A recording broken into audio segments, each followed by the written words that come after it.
Hello দর্শক বন্ধুরা, আসসালামু আলাইকুম। সাংবাদিক ইলিয়াস হোসেন ভাইয়ের বিডিআর হত্যাকাণ্ডের কমিটি নিয়ে কড়া সমালোচনার পর এবার স্বরাষ্ট্র মন্ত্রণালয়ের উপদেষ্টা একটি 5 দিনের মধ্যে তদন্ত কমিটি গঠনের সিদ্ধান্ত নিয়েছেন। স্বরাষ্ট্র মন্ত্রণালয়ের থেকে একটি বিডিআর হত্যাকাণ্ডের পুনঃ তদন্তের কমিটি ঘোষণা করা হবে। সাংবাদিক ভাই আসসালামু আলাইকুম।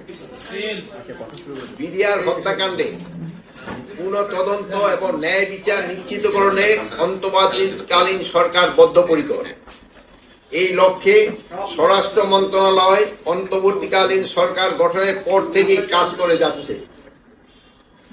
এই মন্ত্রণালয়ের দায়িত্বপ্রাপ্ত উপদেষ্টা হিসাবে আমি প্রথম থেকেই বিডিআর হত্যাকাণ্ডের পুনঃ তদন্ত এবং ন্যায় বিচার নিশ্চিতকরণের সোচ্চার ছিলাম এবং এখনো রয়েছে।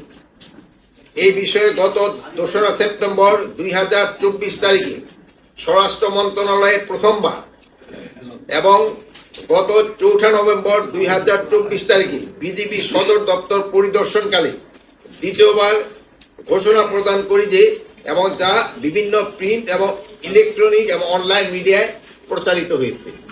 শুধু স্বরাষ্ট্র মন্ত্রণালয়ের দায়িত্বপ্রাপ্ত উপদেষ্টা হিসাবেই নয়, একজন সাধারণ নাগরিক এবং সেনাবাহিনীর প্রাক্তন সদস্য হিসাবে আমি শুরু থেকেই বিডিআর হত্যাকাণ্ডের ন্যায় বিচার দাবি করে আসছি। বর্তমান অন্তর্বর্তীকালীন সরকার বৈষম্যহীন সমাজ ও রাষ্ট্র প্রতিষ্ঠার লক্ষ্যে জনগণের অধিকার, সুশাসন ও ন্যায় বিচার প্রতিষ্ঠা করতে বদ্ধপরিকর।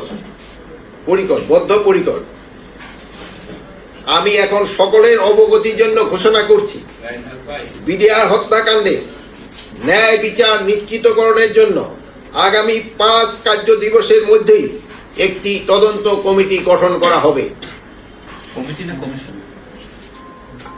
আমি সকলের অবগতির জন্য ঘোষণা করছি, বিডিআর হত্যাকাণ্ডের ন্যায় বিচার নিশ্চিতকরণে আগামী 5 কার্য দিবসের মধ্যে একটি তদন্ত কমিটি গঠন করা হবে। অথবা আপনি যেটা পড়তেন হয়তো হইতে পারে। এই কমিটিতে থাকবেন হলো অবসরপ্রাপ্ত বিচারক, সিভিল সার্ভিস, সশস্ত্র বাহিনী ও পুলিশের অবসরপ্রাপ্তদের নিয়ে গঠিত করা হয়েছে।